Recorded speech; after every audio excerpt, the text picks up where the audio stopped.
그래서 지금 결과론적으로 보면 하나님이 다른 땅을 주셨습니다. 그런 거. 그다음에 이제 저희 어머니께서 이 소변줄을 이렇게 바로 소변을 못 보셔서 소변줄을 옆으로 해서 지금 한 6년 동안 그렇게 생활하고 계셔요. 그런데 한 달 동안 너무 아프셔서 이 잠을 잘 못 주무시고 너무 고통 가운데 있는 거예요. 그런데 이제 그날 아침에 이제 이 소변줄을 또 바꾸셔야 되는 거예요. 이런 상황들. 그리고 뭐 좀 저희 가정으로도 소소한 또 어려움들.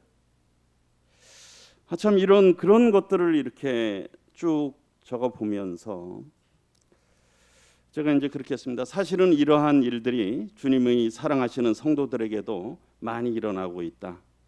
오랫동안 기도하고 구했는데도 응답이 없는 경우도 있고, 때로는 응답 되신 것으로 분별했는데 또 결국은 그렇게 되지 않는 경우도 있다. 마치 그런 거죠. 누군가 주려고 하다가 다시 가져가 버리시는 것 같은. 그럼 더 속이 상하지 않겠습니까? 차라리 기대도 안 했는데. 이제 그런 경우들도. 그러면서 저 또한 아주 가까운 이들에게 또 이런 일들이 일어나는 것을 보면서 마음이 무겁다. 그래서 제가 오 주님 하고 그날 아침에 이 글을 이렇게 쓰고 뭐 해답을 못 얻었습니다. 그리고서는 제가 참 마음에 참 무거움이 있었는데 그 다음 날 수요일 날 그랬고요. 지난주 목요일 날 제가 오전에 이제 예배당에 이렇게 와 있으면서 한 그 뉴스 기사를 봤어요. 근데 그 기사가 누구냐면 그 젠슨 황이라고 아십니까?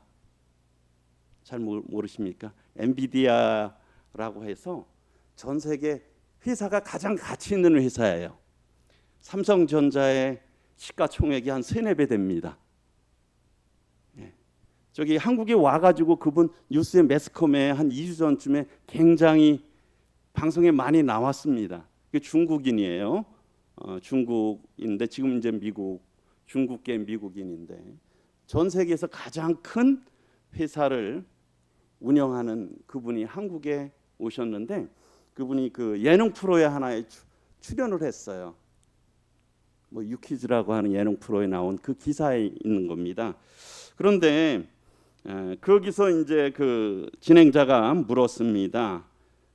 성공을 위해서 가장 필요한 덕목이 무엇이냐고 물었어요. 그분이 가장 성공을 했잖아요. 그런데 그분이 뭐라고 대답했냐면 성공을 위해 필요한 덕목으로 실패를 견디는 힘이다라고 했어요. 실패를 견디는 힘이 성공을 위해서 가장 필요하대요. 그리고 또 그랬습니다. 그래서 위대해지려면은 고통과 실패를 겪어야 한대요. 그리고 실패하고 다시 돌아오는 경험이 무엇을 만드냐면 회복 탄력성을 만든대요. 넘어졌다가 다시 이렇게 탄력이 돼서 다시 회복이 되는 거예요. 회복 탄력성을 만들고 인격을 만든다라고 언급을 했다. 참 저에게 굉장히 인상적이었어요. 그러면서 그분이 그랬습니다. 그분은 AI 시대 때 지금 가장 돈을 많은 기업이 가장 곽광을 받는 기업이에요. 그런데 그분이 이랬습니다. AI 시대에 이제 지능은 흔한 것이 됐다는 거예요. 그렇지 않습니까? 뭐 아는 거요. 인터넷 찾아보고 거의 AI에 물어보면 아주 대답을 잘해줍니다. 제가 보게 되면 요즘은 이제 앞으로는 장로 형제님들한테 뭐 물어보실 일들이 별로 없으실 것 같아요. 왜요? AI한테 물어보면 아주 답변을 잘해줍니다. 그러니까 AI 시대에 그분이 그런 겁니다. 지능은 이제 아주 흔한 것이 됐다는 거예요. 인공지능과 인터넷 덕분에 지식은 아주 쉽게 얻을 수 있다는 거예요. 그렇지 않습니까? 네. AI 정말 저도 조금 써보니까 아주 정말 대단하더라고요. 그게 아주 하루가 다르게 발전하고 있어요. 그렇지만 그렇게 한 겁니다. 그렇지만 지식은 쉽게 얻을 수 있지만 인격과 회복 탄력성은 어렵다는 거예요. 그래서 제가 이렇게 생각한 게 AI 시대의 인재상이 뭐냐? 우리 학생들 이렇게 참 성경 공부에 참석은 정말 잘한 겁니다. 이거 AI 시대의 인재상이거든요. 왜요? 지식은 구하기가 너무 쉬워요. 앞으로 시대에는. 그런데 인격하고 그 세계 최고의 기업을 운영하는 분이 인격하고 회복 탄력성이래요. 이게 멘탈이 강한 거죠. 넘어졌다가도 다시 일어나는 힘이 이 시대에 가장 중요하다는 겁니다. 근데 제가 이것을 들으면서 이것은 참 그리스도인에게 참 합당한 말씀이다라는 그런 생각이 들어요. 우리에게 가장 필요한 것이 무엇이겠습니까? 요즘은요, 성경 지식도 앞서 말씀드렸듯이 너무 얻을 때가 많아요. 그렇지 않습니까? 너무 아주 AI가 정말 유용한 부분이 많아요. 성경을 공부하는 데 있어서도. 굳이 어디 가서 여쭤보지 않아도 될 수 있습니다. 그런데요, 인격이라고 하는 것은 AI가 해줄 수 없어요. 그리고 다시 어려움이 됐다가 다시 일어나는 것도 요즘의 시대 때 해줄 수 없는 것이라는 것이죠. 그래서 제가 이 자료가 너무 좋아서 우리 소그룹 리더방, 우리 부서 책임자방에 그걸 한번 올려드렸는데, 참 그러면서 제가 이것을 보면서 주님께서 왜 우리들에게 고난을 허락하실까, 왜 어려움을 허락하실까 하는 그런 생각을 하면서 오늘 말씀을 이렇게 준비하게 됐습니다. 그래서 우리 야고보서 5장 10절 보겠습니다. 야고보서 먼저 들어가기 전에 야고보서 5장 10절. 야고보서 5장 10절.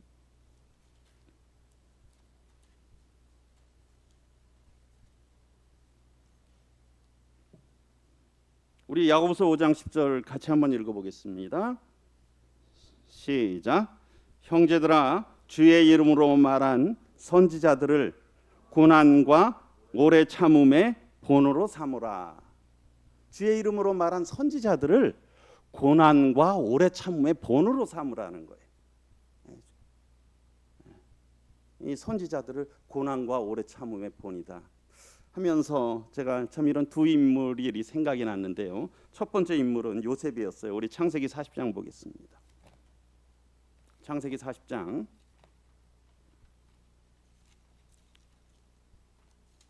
창세기 40장에 보면 좀 성도님들이 이미 이 성경을 내용들을 많이 아시고 있기 때문에 제가 자세한 설명들은 드리지 않겠습니다. 40장에 보게 되면 우리 요셉이 지금 옥에 갇혔잖아요. 그렇죠? 옥에 갇혀 있습니다. 무고하게 옥에 갇혀 있는데 제가 1절부터 8절까지 읽어드리겠습니다. 그 후에 애굽 왕의 술 맡은 자와 떡 굽는 자가 그들의 주인 애굽 왕에게 범죄한지라. 바로가 그 두 관원장 곧 술 맡은 관원장과 떡 굽는 관원장에게 노하여 그들을 친위 대장의 집안에 있는 옥에 가두니 곧 요셉이 갇힌 곳이라. 요셉이 이제 갇혔어요. 같이 갇혔습니다. 친위 대장이 요셉에게 그들을 수종들게 하매 요셉이 그들을 섬겼더라. 그들이 갇힌 지 여러 날이더라. 5절. 옥에 갇힌 애굽 왕의 술 맡은 자와 떡 굽는 자 두 사람이 하룻밤에 꿈을 꾸니 각기 그 내용이 다르더라. 꿈을 꿨죠. 두 관원장이. 6절에 아침에 들어가 보니 그들에게 근심의 빛이 있는지라. 7절에 요셉이 그 주인의 집에 자기와 함께 갇힌 바로의 신하들에게 묻되 어찌하여 오늘 당신들의 얼굴에 근심의 빛이 있나이까. 그들이 그에게 이르되 우리가 꿈을 꾸었으나 이를 해석할 자가 없도다. 요셉이 그들에게 이르되 해석은 하나님께 있지 아니하니까 청하건대 내게 이르소서. 두 관원장이 꿈을 꿨잖아요. 근데 그 꿈이 무슨 의미인지를 모르는 거예요. 아침에 가보니까 얼굴에 수심이 있었던 거죠. 그래서 먼저 술 맡은 관원장이 말합니다. 술 맡은 관원장이 그의 꿈을 요셉에게 말하여 이르되 내가 꿈에 보니 내 앞에 포도나무가 있는데 그 나무에 세 가지가 있고 싹이 나서 꽃이 피고 포도 송이가 익었고 내 손에 바로의 잔이 있기로 내가 포도를 따서 그 즙을 바로의 잔에 짜서 그 잔을 바로의 손에 들었노라. 요셉이 그에게 이르되 그 해석이 이러하니 세 가지는 사흘이라. 지금부터 사흘 안에 바로가 당신의 머리를 들고 당신의 전직을 회복하리니 당신이 그 전에 술 맡은 자가 되었을 때에 하던 것 같이 바로의 잔을 그의 손에 드리게 되리이다. 아주 좋은 꿈 해몽을 해석을 해줬어요. 그렇지 않습니까? 그래서 제가 이제 여기서 이제 드리고 싶은 말씀은 그 14절하고 15절입니다. 14절 우리 15절 같이 한번 읽어보겠습니다. 시작.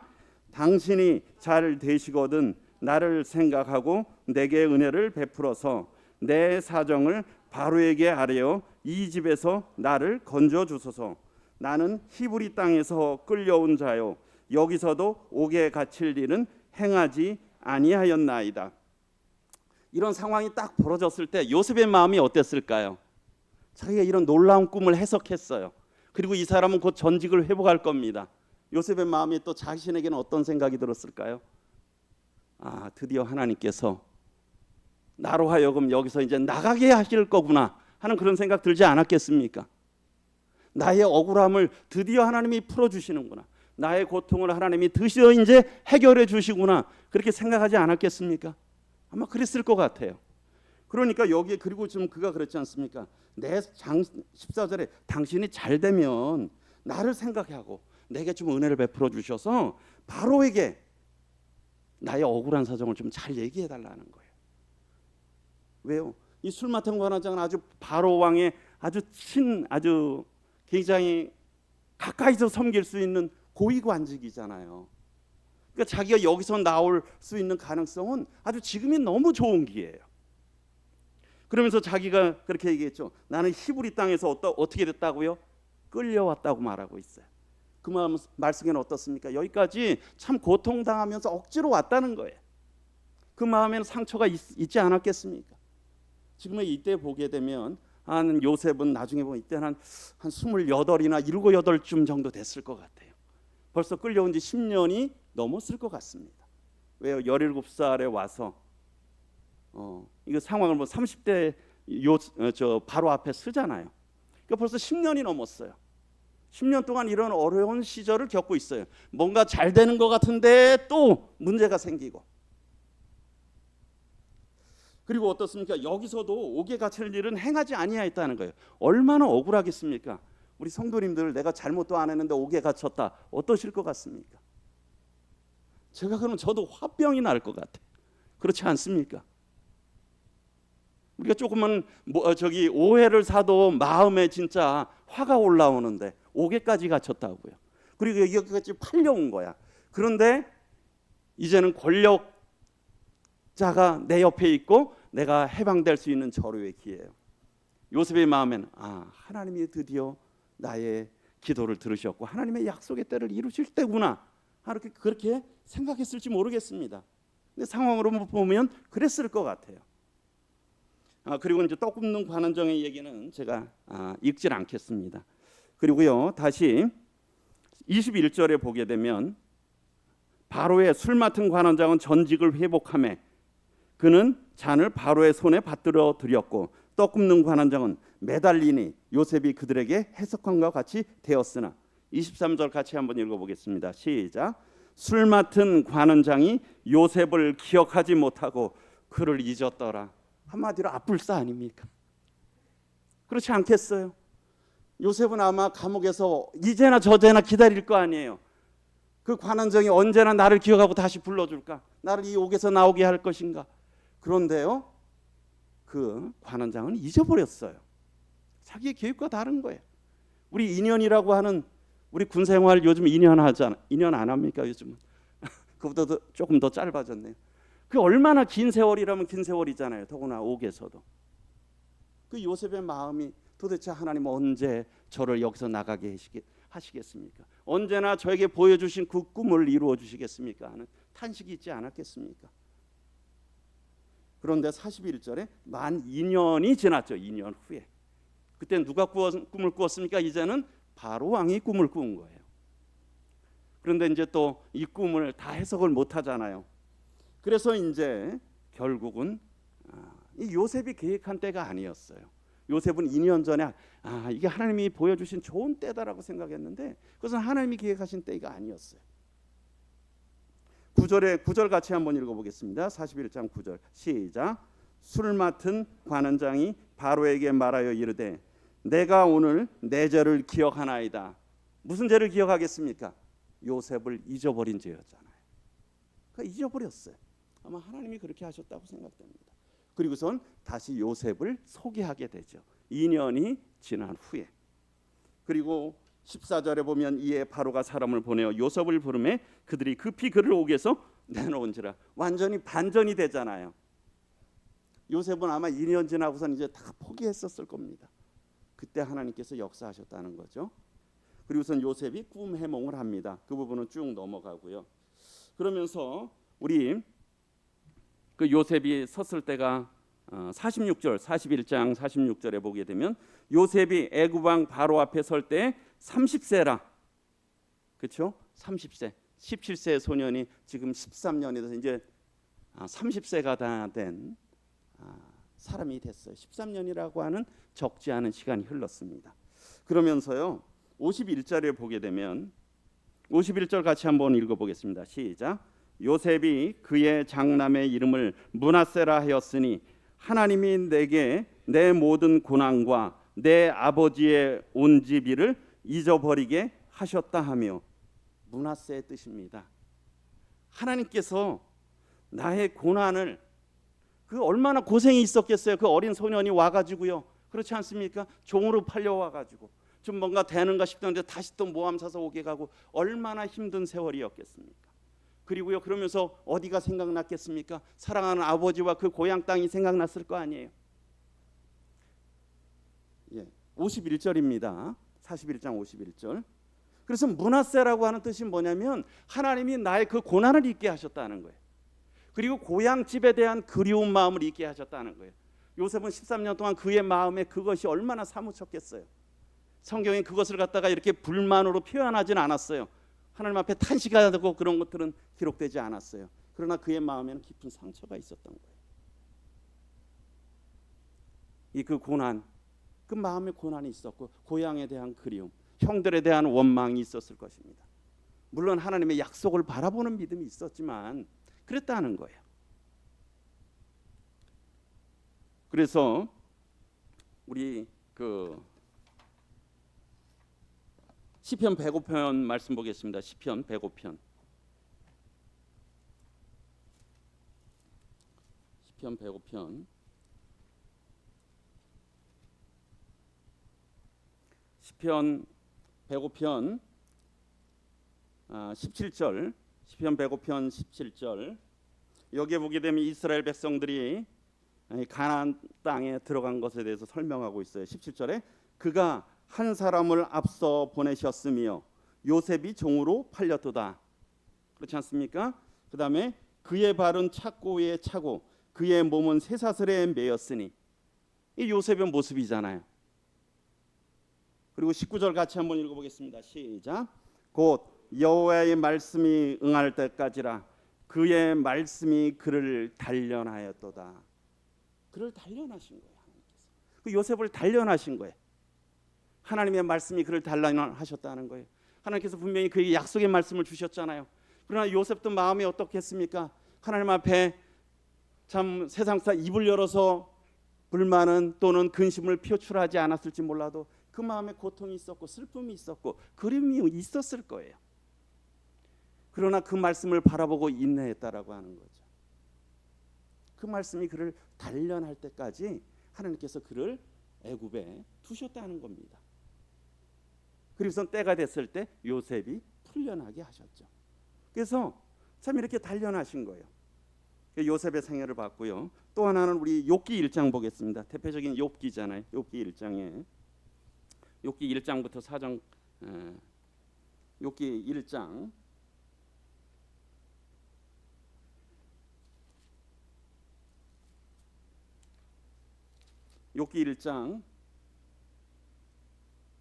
욥기 1장 1절에 보게 되면 욥에 대해서 이렇게 하고 있죠. 우스 땅에 욥이라 불리는 사람이 있었는데 그 사람은 온전하고 정직하여 하나님을 경외하며 악에서 떠난 자더라. 그런데 이 반복을 하나님께서 계속 말씀하고 있어요. 사단이 이렇게 정죄하고 그럴 때마다 하나님께서는 욥의 편에서 말씀하고 계시거든요. 그 사람은 온전하고 정직하여 하나님을 경외하며 악에서 떠난 자라고 계속 말씀. 그를 변호하세요. 그러면 이제 사단이 그래도 하나님께서 그를 축복해 주셨으니까, 하나님이 지켜주셨으니까 그가 그렇게 잘 섬기는 거죠. 하나님께서 그의 재산을 가져가 보십시오. 그럼 그가 원망하고 하나님을 떠날 것입니다. 그런 논쟁이 영적인 세계에서 있었잖아요. 그래서 결국은 그래서 하나님께서 허락하셔요. 그 생명은 건드리지 말고 한번 해봐라. 13절에 보게 되면 13절부터 욥의 재산이 많잖아요. 아들도 7이고 딸도 3이고 여기에 3절에 보면 양, 낙타, 소, 암낙이 아주 많았어요. 그런데 어떻습니까? 4장 13절에 보게 되면 1장 13절에 보게 되면 하루는 욥의 자녀들이 그 맏아들의 집에서 음식을 먹으며 포도주를 마실 때 사환이 욥에게 와서 아뢰되 소는 밭을 갈고 나귀는 그 곁에서 풀을 먹는데 스바 사람이 갑자기 이르러 그것들을 빼앗고 칼로 종들을 죽였나이다. 나만 홀로 피하였으므로 주인께 아래로 왔나이다. 참 평상시와 같이 편안히 지냈어요. 그런데 어떻습니까? 갑자기 스바 사람이 와가지고 칼로 종들을 죽였고 소는 근데 이제 와서 여기에 보면 소와 나귀들을 뺏어갔죠. 갑자기. 그런데 그 말이 끝나지 않는 동안에 또 16절에 보면 그가 아직 말하는 동안에 또 한 사람이 와서 아뢰되 하나님의 불이 하늘에서 떨어져 양과 종들을 살라버렸나이다. 나만 홀로 피하였으므로 주인께 아래로 왔나이다. 그 말하는 동안에 또 하늘에서 불이 내려가지고 좀 양과 이 종들을 죽여버린 거예요.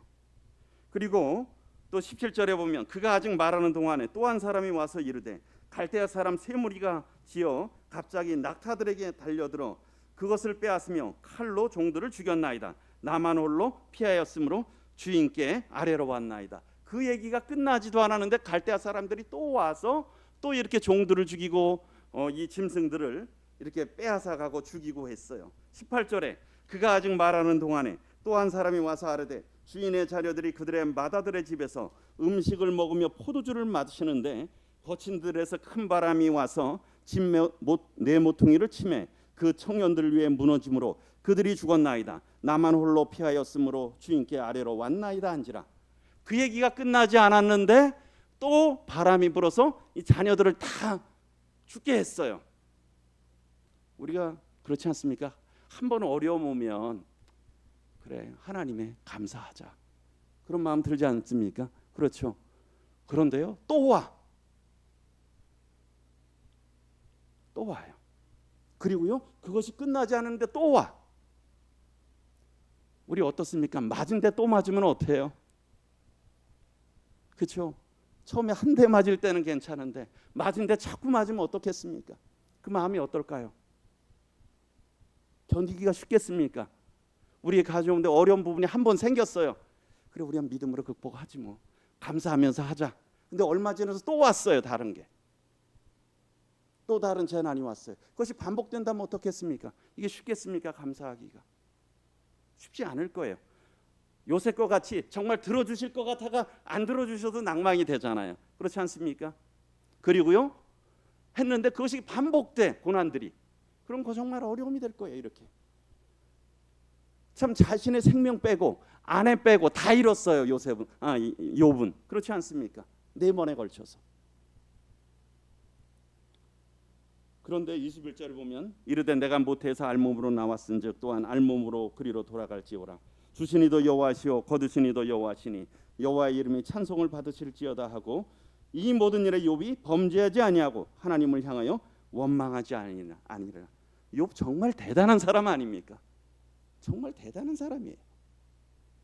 우리에게 이런 것이 정말 한 번까지 오면 어떻게 할 수 있을 것 같아요. 저도. 마음이 정말 힘들지만 어떻게 될 수 있을 것 같은데 그러한 어려움들이 연속해서 발생한다 그러면 하나님 마음에 원망하는 마음 들지 않겠습니까? 그런데 욥은 참 하나님 앞에 원망하지 않았어요. 그래서 또 이제 2장의 시험이 나오잖아요. 그래서 결국 뭡니까? 욥에게 질병을 주잖아요. 가려움증을 준 거예요. 그래서 가려움증을 줬는데 그 2장 11절에 보게 되면 2장 7절에 보겠습니다. 사단이 이에 여호와 앞에서 물러가서 욥을 쳐서 그의 발바닥에서 정수리까지 종기가 나게 한지라. 저희 아버님이 요즘은 이제 많이 좋아지셨는데 한 6개월 이상 가려우셔서 잠을 못 주무셨어요. 그러니까 그러니까 정말 힘드신 거예요. 그러니까 하룻밤에 샤워를 하러 한 3번을 3-4번을 하셔야 돼. 찬물로. 쉬우시겠어요? 90대신 노인이. 쉽지 않으시잖아요. 근데 이 욥은 어떻습니까? 발바닥에서부터 정수리까지, 머리부터 발끝까지가 다 가려운 거예요. 그래서 어떻습니까? 욥이 재 가운데 앉아서 질그릇 조각으로 가져다가 몸을 긁고 입은 거예요. 손으로 긁어서 안 되는 거예요.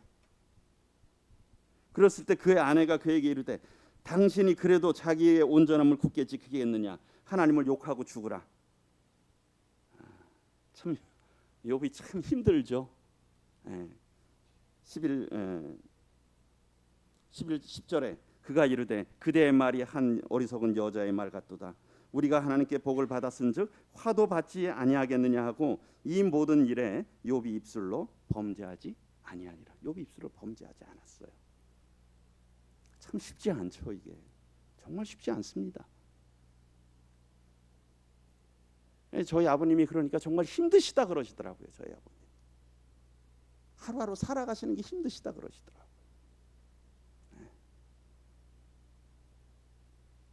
그렇다면 그 다음에 이제 11절부터 욥의 세 친구가 왔잖아요. 대만 사람 엘리바스와 수아 사람 빌닷과 남아 사람 소발이 왔는데 위문하러 왔죠. 처음에 일주일 동안 너무 비참해서 욥에게 뭐라고 얘기도 못했어요. 그런데요, 3장에 보게 되면 욥이 여기 보면 3장에 보게 되면 그 후에 욥이 이제 일주일 후에 입을 열은 거예요. 친구들 온 다음에 입을 연 다음에 3장에 보게 되면 그 후에 욥이 입을 열어 자기의 생애를 저주하니라. 그래서 1장부터 3장 1절부터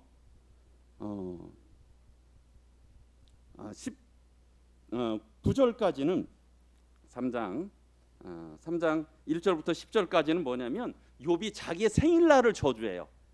차라리 그 생일날이 없었으면 좋았을 텐데. 암흑이었으면 좋았을 텐데. 그러니까 자기가 생일날인 것을 저주해. 생일날을 저주해요. 그리고요, 여기 11절부터 19절까지는 뭐냐면 자기가 죽지 않고 태어난 걸 저주해요. 왜 내가 살아서 차라리 죽었으면 좋았는데. 차라리 죽어버렸으면 더 좋았을 걸. 내가 정말 죽기를 바라나 죽을 수가 없네. 그 다음에요, 20절에서부터는 20절에 보게 되면 어찌하여 고난 당하는 자에게 빛을 주셨으며 마음이 아픈 자에게 생명을 주셨는고. 자기가 죽고 싶으나 죽지도 못하고 그렇다는 거예요. 하나님 저를 왜 살려두십니까 도대체. 빨리 데려가시지. 욥이 여기에 보게 되면 하나님에 대해서 하나님을 원망은 하지 않아요. 그런데 이것은 뭡니까? 욥의 마음에 하나님에 대한 원망을 직접 입으로는 하진 않지만 하나님 앞에 토로하고 있는 거예요. 하나님 참 생일날 없애버리시죠. 제가 왜 태어났어요? 그리고 빨리 죽이시죠. 이게 욥의 지금의 마음이에요. 욥이 입술로는 하나님을 원망하지 않았어요. 그러나 그의 고통에는 너무 힘들기 때문에 차라리 생일이 없었으면, 그날이 어두웠으면 좋았을 텐데, 내가 죽어서 태어났으면 더 좋았을 텐데, 그리고 내가 빨리 그냥 죽음이 찾아왔으면 좋겠는데 왜 하나님 살게 하십니까 하는 거예요. 그게 우리가 그 신학에 보게 되면, 우리는 결국은 우리가 신학에 대해, 저도 이제 오랫동안 그거 참 알러지 반응이 있잖아요. 그러나 우리는 어쨌든 신학자들입니다. 왜요? 그 성경을 연구하는 거잖아요. 그런데 여기에 우리에 보게 되면 이 신정론이라고 하는 게 있어요. 신정론. 신학 중에 한 분이 신정론이에요. 그게 뭐냐면 신신자의 바를 정자의 어떤 논할 논자예요. 그게 어디서 나오냐면, 신정론이 뭐냐면 하나님은 참 존재하시고 하나님은 선하시고 의로우신데 왜 이 땅에 고난이 존재합니까? 왜 어려움이 존재합니까? 왜 악이 존재합니까? 왜 선한 사람들이 고난을 당합니까? 우리 성도님들 이해 다 되십니까? 그렇게 하나님이 잘 섬기시는, 하나님 참 사랑하는데 왜 그 성도에게 그런 어려움이 닥칩니까? 이게 신정론 의문이에요. 그래서 사실은 이제 학자들 사이에 욥기 3, 4장은 이 신정론의 가장 중요한 부분이 시작이 되는 거예요. 욥이 지금 뭐냐면 하나님 결국은 그 친구한테 말을 했지만 하나님을 지금 하나님 앞에 의문을 제기하고 있는 거예요. 하나님, 참 저는 의로운데 왜 저에게 이런 고난이 닥치죠? 차라리 저의 생명을 뺏어가시죠. 하나님, 이 일이 왜 저에게 닥치고 있습니까? 그런데 4장에 보게 되면 4장은 뭐냐면 그거에 대한 일반적인 답을 말하고 있는 겁니다. 그런데 여기에 보게 되면 대만 사람 엘리바스가 먼저 얘기를 해요. 그러면서 3절부터 5절까지 보면 욥에 대해서 말하고 있습니다. 보라, 전에 4장입니다. 전에 내가 여러 사람을 훈계하였고 손이 늘어진 자를 강하게 하였고 넘어지는 자를 말로 붙들어 주었고 무릎이 약한 자를 강하게 하였거늘. 5절, 이제 이 일이 내게 이르면 내가 힘들어하고 이 일이 내가 닥치면 내가 놀라는구나. 그렇죠. 저도 그런 것 같아요. 다른 사람 위로하는 건 참 편합니다. 어찌 보면 욥도 그랬던 거예요. 다른 사람들을 위로 많이 했던 것 같아. 옛날에 다른 사람은 위로를 많이 했어요. 그리고 연약한 자를 붙들어주고 격려해 줬어요. 그런데요, 이게 본인에게 닥쳤어요. 그랬더니 어떻습니까? 자기의 생일날을 저주하는 거예요. 하나님을 입술로 원망하지는 않습니다. 그러나 내가 차라리 생일날이 없었으면, 내가 차라리 죽어서 태어났으면 더 좋았을 텐데, 차라리 이 땅에서도 주님이 빨리 목숨을 가져가셨으면 좋았을 텐데 하는 거예요. 그러니까 엘리바스가 그러는 겁니다. 너가 그렇게 건강할 때, 좋을 때는 참 다른 사람들을 위로하고 다른 사람들을 격려하고 세워주었는데, 저도 참 그런 교훈을 받게 됩니다. 저도 어찌 보면 그런 일들을 하는 거잖아요. 다른 사람들을 격려해드리고 위로해드리고 그런 일이잖아요. 그런데 어떻습니까? 그거보다 더 작은 일이 저에게 닥치면 어떻습니까? 제 마음에 어려움이 되는 거예요. 제 마음에 낙심이 되는 거예요. 그걸 다 표현하지 않지만 제 마음에 낙심. 제가 그 지난 일주일에 그런 마음이 제 마음에 스쳐갔던 겁니다. 우리 가운데는 그럴 수 있다는 겁니다. 저도 참 이것을 생각하면서 그런 낙심하는 성도들, 어찌 보면 하나님께 실망한 거잖아요. 하나님 때문에 실족한 거라고 볼 수 있잖아요. 그런 마음들이 조금 이해가 됐습니다. 욥이 그랬거든요. 하나님께 실족한 거예요 지금. 그러면서 이 엘리바스는 말하고 있죠. 그러면서 뭐라고 있냐면, 욥은 그랬잖아요. 내가 의로운데 왜 하나님께서 나를 살려주시고 나에게 이런 고난을 허락하시는가, 그런 의문을 가졌잖아요. 정말 하나님은 의로우신가? 하나님은 정말 살아계시는가? 하나님은 왜 나에게 이런 고난을 허락하셨는가? 그런 의문에 대해서 엘리바스는 대답하고 있어요. 7절 같이 한번 읽어보겠습니다. 시작. 생각하여 보라, 죄 없이 망한 자가 누구인가? 정직한 자의 끊어짐은 어디 있는가? 그 친구들 하는 얘기는 뭐냐? 네가 의로운 것 같지만 너에게 숨은 죄 때문에 그런 거야. 그렇게 얘기하고 있는 거예요. 근데 이 말이 맞습니까? 틀립니까? 그래서 이것이 끝까지 욥기에 지금에 보게 되면은 새 친구와의 욥과의 논쟁, 그리고 나중에 엘리후와의 논쟁, 이것이 욥기 끝까지 가고 있어요. 결국 이거의 논쟁이에요. 욥은 나는 의롭다. 그런데 하나님께서 왜 나에게 이런 고난을 허락하셨냐? 친구들이나 뭐 하고 있습니까? 그래도 네가 죄 때문에 그런 거야. 그런데요, 그러면 과연 어느 게 맞을까요? 그런데 욥기에서는 욥이 맞다고 말하지도 않고 그 친구들이 또 한편으로는, 우리 욥기 맨 마지막 부분 보겠습니다. 욥기 42장.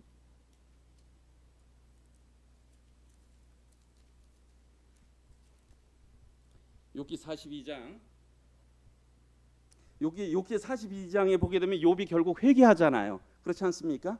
어떻게 회개합니까? 하나님께서 여기에 보게 되면 그 38절부터 이제 42절까지는 누가 나타나셨어요?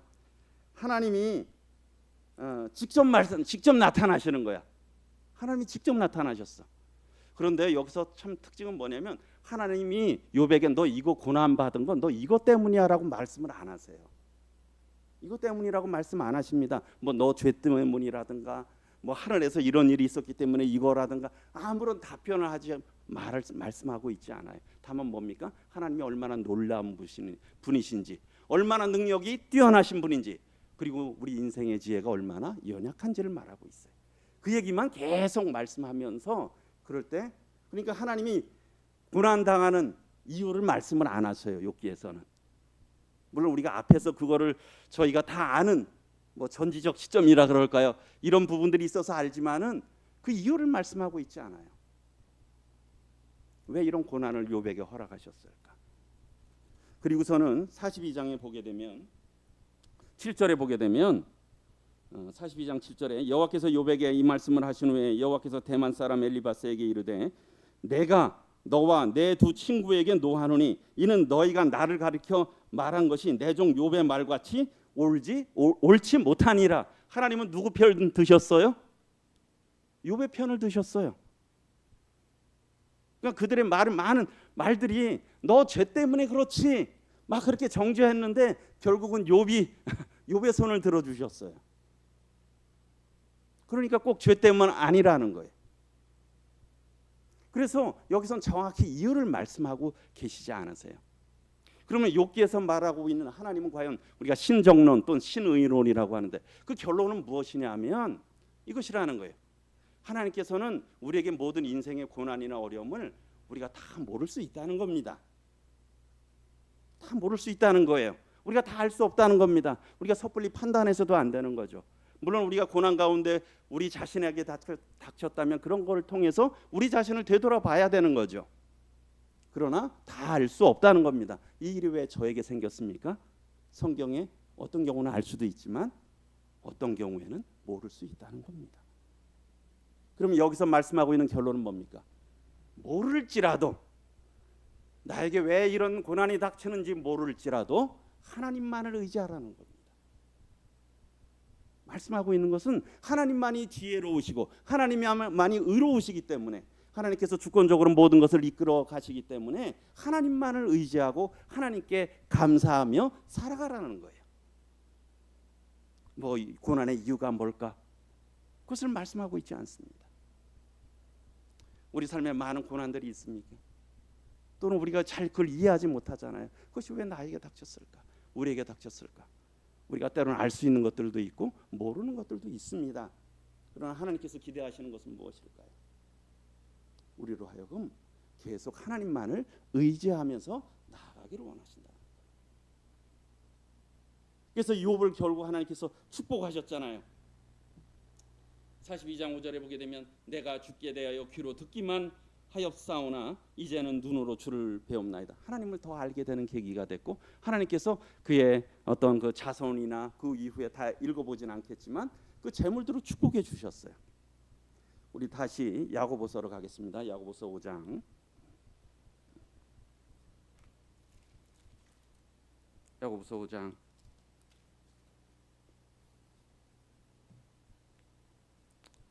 야고보서 5장 우리 10절 11절 같이 한번 읽어보겠습니다. 시작.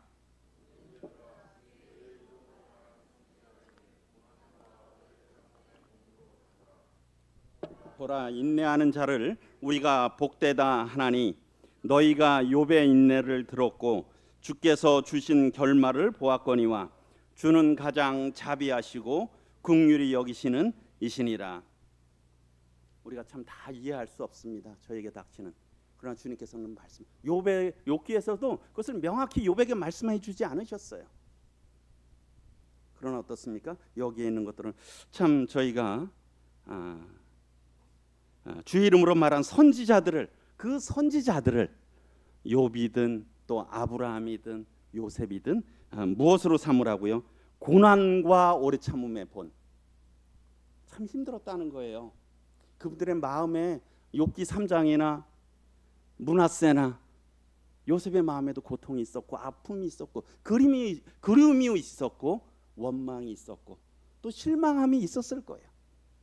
그러나 어떻습니까? 그 길을 포기하지 않고 계속 갔다는 거예요. 욥도 참 마음에 참 고통이 있었잖아요. 슬픔이 있었어요. 그러나 그것을 입을 열어서 하나님을 원망하지 않았다는 거예요. 그리고 오히려 의지적으로 간다는 게 참 중요한 것 같아요. 내 마음은 그렇지 않더라도 내 마음에 우리가 감정에 따라 사는 것이 아니라 이 말씀에 따라 사는 것이라는 거예요. 말씀에 따라 순종. 우리 감정에 따라 사는 사람들이 아니라는 거예요.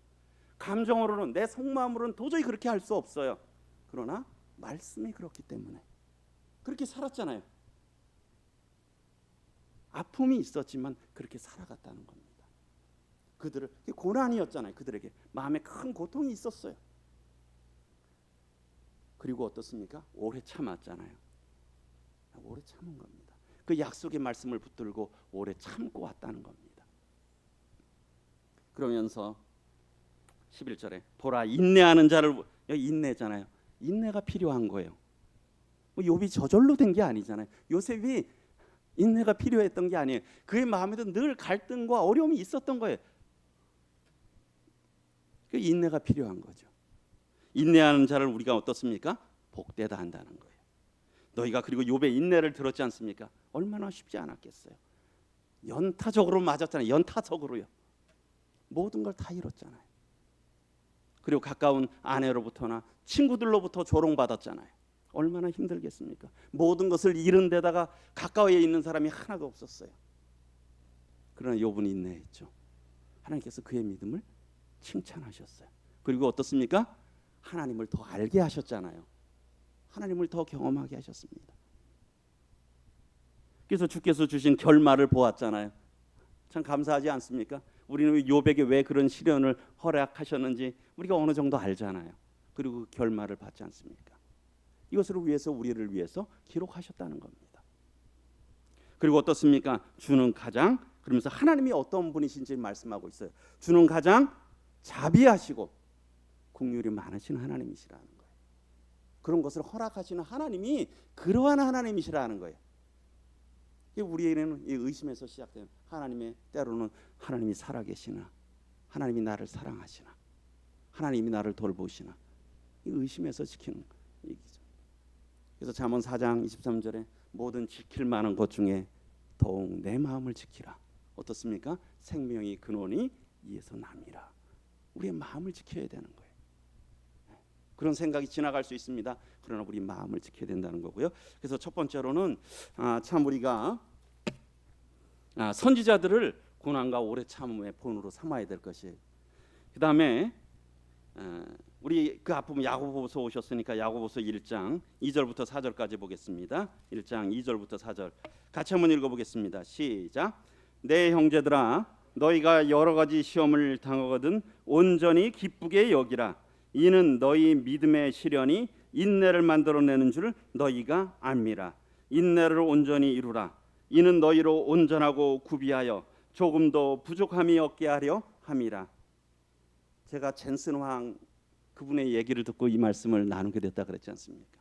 그분이 하나님을 믿는 분인지 안 믿는 분인지 저는 잘 모르겠어요. 그러나 정말 어찌 보면 굉장히 이 세상적으로 지혜 있는 분 아닙니까? 그런데요, 저도 그래서 그분의 역사를, 그분의 삶을 짧게 유튜브로 봤어요. 그분이 대만 출신인가 그렇더라고요. 근데 9살 때 미국으로 부모님이 따라서 이민을 간 거예요. 그래서 돈이 없어가지고 가난한 그래서 사립학교에 갔는데 어떻습니까? 그분이 63년생인가 그러니까 얼마나 인종차별이 심했겠어요. 굉장히 힘들었던 거예요. 어린 시절을 굉장히 힘들면서 가까스로 진짜 공부하면서 아주 어렵게 살아왔죠. 그러면서 그분이 이제 창업을 하고 했는데 몇 번을 망했어요. 아주 몇 번을 망했어. 그렇게 어렵게 살다가 지금에 이른 거예요. 그래서 그분의 인생이 녹아 있는 겁니다. 당신이 성공한 비결이 뭡니까? 하루아침에 된 게 아니라는 거예요. 넘어져도 다시 일어나는 힘이라는 거예요. 그리고 또 하나는 인격이라는 거예요. 하나님께서는 그 하물며 이 세상 사람들도 그렇게 하는데, 그래서요 우리 여기 혹시 학부모들 어린 자녀들 키우시는 분들 계시잖아요. 우리 자녀들이 어떻게 살기를 원합니까? AI 시대의 인재상입니다. 젠슨 왕이 말한 AI 시대의 인재상. 예? 지식은 어디나 다 있어요. 필요한 게 뭐라고요? 인격하고 어떤 그 회복 탄성력이라는 거예요. 넘어졌을 때 다시 일어나는 힘이라는 거예요. 어려움이 있을 때 그것을 극복하는 힘이라는 거예요. 그 마음이라는 거예요. 지식은 어디서나 쉽게 구하는 시대가 됐다는 겁니다. 우리가 이것은 근데요, 전 세대를 통해서 성경에서 말씀하고 있는 사람에 대한 인재관 아닙니까? 잠언 여기에 보면 다시 한번 조금만 더 보면 그래서 1장 2절에 보면 내 형제들아 너희가 여러 가지 시험을 당하거든 온전히 어떻게 해요? 기쁘게 여기래요. 참 쉽지 않잖아요. 근데 아까 그분도 그랬잖아요. 회복 탄력성, 인격은 어디서 생긴다고요? 이게 공부에서 생기는 게 아닙니다. 어디서요? 실패와 고난에서 생기는 거예요. 넘어지고 쓰러지면서 거기서 생기는 것이 이것이라는 거예요. 인격. 우리 그리스도인들도 그렇잖아요. 주님 앞에 우리의 연약함을 깨달아가고 부서지고 그런 것들을 알면서 우리의 인격이 다듬어지고 우리의 연약함을 깨닫는 거잖아요. 욥도 마찬가지입니다. 자신의 연약함을 깨달았잖아요. 하나님 앞에서 봤을 때 참 세상으로 보게 되면 친구들하고 봤을 때는 자기는 정말 훌륭한 사람이에요. 욥은. 그러나 어떻습니까? 하나님 앞에 보니까 자기는 정말 무가치한 인생이거든요. 정말 더러운 인생이에요. 하나님께서는 그걸 가르쳐 주시고 싶으셨어요.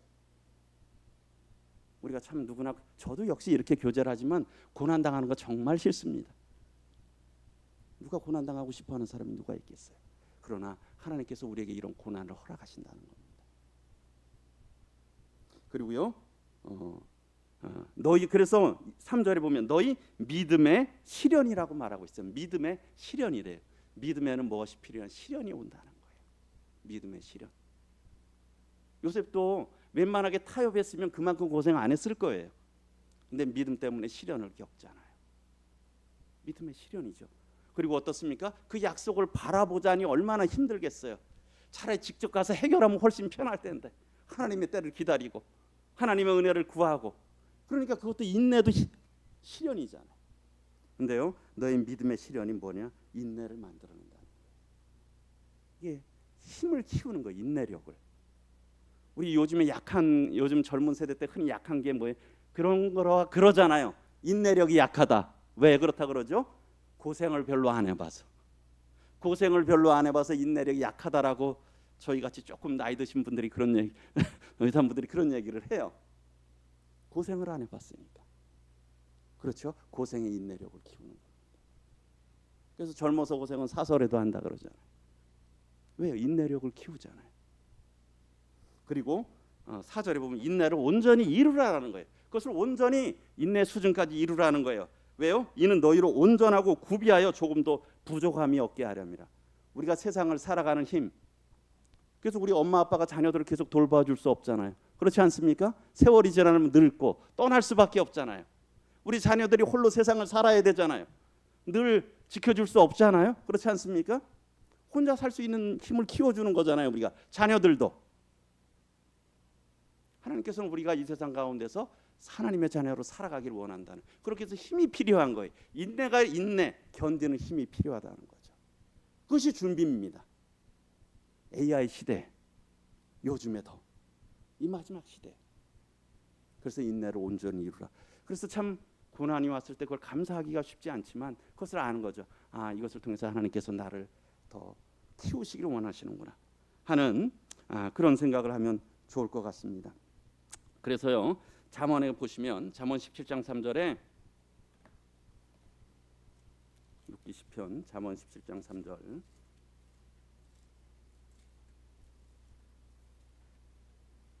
잠언 17장 3절 우리 같이 한번 읽어보겠습니다. 시작. 도가니는 은을 풀무는 금을 연단하거니와 여호와는 만물 연단하시느니라. 우리 가치 없는 거를 연단할 필요 있을까요? 없을까요? 가치 없는 거. 우리 쓰레기들 갖다가 해서 뭐 정지할 필요가 있겠습니까? 없겠습니까?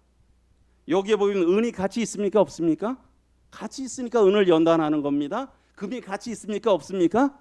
가치 있으니까 금을 연단해요. 그렇지 않아요? 가치 있는 걸 연단해요. 그 연단하는 게 뭡니까? 더 순도를 높이는 거잖아요. 불순물을 없애서 더 순도를 높이는 거예요. 그래서 필요한 게 뭐냐면 도가니가 필요하고 여기에 풀무가 필요해. 불이 필요한 거예요. 고난이 필요한 거야. 거기서 불순물이 제거되는 거예요. 그런데 하나님은 은이 중요하지 않으세요. 하나님도 금도 안 중요해요. 하나님은 여기 보니까 하나님은 뭘 중요히 여기십니까? 하나님은 마음을 중요시 여기서 우리의 마음을 중요시 여기셔요. 그러니까 중요한 것은 어떻게 한다고요? 연단시킨다는 거예요. 하나님이 우리 마음에 관심을 가지고 계신다는 거예요. 우리 마음의 불순물들을 제거하기를 원하신다는 거예요. 그래서 마음을 연단하시는 거예요. 왜? 마음이 더 깨끗해지기를, 정결하기를, 하나님만을 의지하기를 바라셔서 연단시키신다는 거예요. 거기에 필요한 게 뭡니까? 은을 연단하는데도 고난이 필요하고, 금을 연단하는데도 금이 필요하고, 사람의 마음을 연단하는데도 고난이 필요하다는 겁니다. 이 고난이, 그래서 도구가 고난이라는 거예요. 그래서 참 중요한 것을 연단시키다. 근데 연단에는 고난이 있다는 거죠. 근데요, 연단을 통해서 어떻게 된다고요? 완전히 없애버리려고 하는 게 아니라 더 갇히게 만든다는 겁니다. 하나님은 우리 마음을 연단하시길 원하시는 거예요. 더 깨끗하게 주님만을 바라보며 어려운 가운데서 그것을 견디고 나가기를. 잠언 24장 보겠습니다. 잠언 24장 10절 같이 한번 읽어보겠습니다. 시작. 내가 만일 환난 날에 낙담하면 내 힘이 미약함을 보이매니라. 내가 만일 환난 날에 낙담하면, 우리가 마음에서 그러잖아요. 환난이면 우리가 낙담이 될 수 있어요. 내가 만일 환난 날에 낙담하면 내 힘이 뭐예요? 인내력이 부족한 거잖아요. 그렇죠? 그것을 견디는 힘이 부족한 거예요. 회복 탄성력이 좋은 사람들은 어때요? 그것을 견디는 거죠. 그래서 내가 만일 환난 날에 낙담하면 내 힘이 미약함을 보입니다. 우리가 우리의 마음을 강하게 키우는 것이 필요하다는 거예요. 환난은 언제나 우리 가운데 있다는 겁니다. 그리고요, 24장 16절 같이 한번 읽어보겠습니다. 의인의 특징입니다. 시작. 대저 의인은 7번 넘어질지라도 다시 일어나려니와 악인은 재앙으로 말미암아 엎드려지느니라. 의인은 안 넘어지는 사람이 아닌 걸 보게 돼요. 의인은 안 넘어지는 사람이 아니라 어떤 사람이라고요? 넘어져도 다시 일어나는 사람이, 오뚜기 같은 사람이 의인이라는 겁니다. 성경 인물도 보면 안 넘어졌던 사람들이 없어요. 다 넘어졌어요. 근데 특징은 뭡니까? 다시 일어났다는 거예요. 우리는 때로는 마음이 약해서 넘어질 때가 있습니다. 낙담이 될 수도 있어요. 원망을 할 수도 있고요. 그러나 우리가 그래도 다시 힘을 일으켜서 다시 우리가 일으켜 세워져야 될 것입니다. 우리가 참 여러 어려움들이, 각 성도님들 다 어려움들이 있으시고 기도 제목이 있으시잖아요. 교회도 있고. 사실은 그것은 우리가 다 이유를 알 수가 없어요. 하나님께서 허락하셨다는 것을 알죠. 그랬을 때 참 저희가 그런 것들에 감사하면서 인내하면서 주님의 때를 함께 기다리시는 또 성도님들과 제가 되었으면 좋겠습니다. 이상으로 마치도록 하겠습니다. 감사합니다.